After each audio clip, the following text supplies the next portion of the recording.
Now to the latest on the Tyre Nichols death investigation. The city's chief legal officer telling us that 7 more Memphis police officers are now under administrative investigation for their roles in Nichols' death.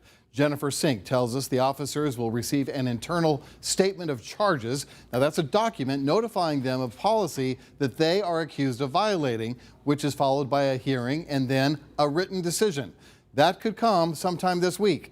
These are not criminal charges. That would be up to the DA's office. But if the 7 officers are disciplined, it would make a total of 13 officers facing some type of disciplinary action related to Nichols' death. Well, we just got our hands on new documents that contain critical details on several officers who are already fired due to their role in Tyre Nichols' beating. The so-called decertification requests are from the Peace Officer Standards and Training Commission.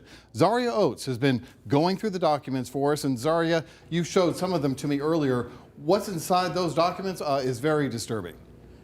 Richard, that's absolutely right. I mean, a lot of stuff that we've seen on that video, but Chief C.J. Davis filed decertification requests for at least 5 former Memphis police officers on January 25th. Some of those requests include multiple former officers' incident summaries not lining up with the video evidence, with statements like, quote, "let my gun go," when video evidence shows Tyre Nichols was not touching the former officer's gun. The decertification request also says multiple former officers failed to properly activate their body camera, with one officer placing his camera in the trunk and another officer shared a photo of Tyre Nichols while in police custody. Retired Shelby County Sheriff's Captain Benny Cobb says while a decertification request can be placed for any officer at any time, these particular requests are not common until after a conviction. It's not uncommon for road cops or decertified cops, cops that's been bad actors to go from state to state and get a job, even if they have been either convicted or accused of a crime. Now, the other thing that goes along, this trial may take a year or 2 years to go to court.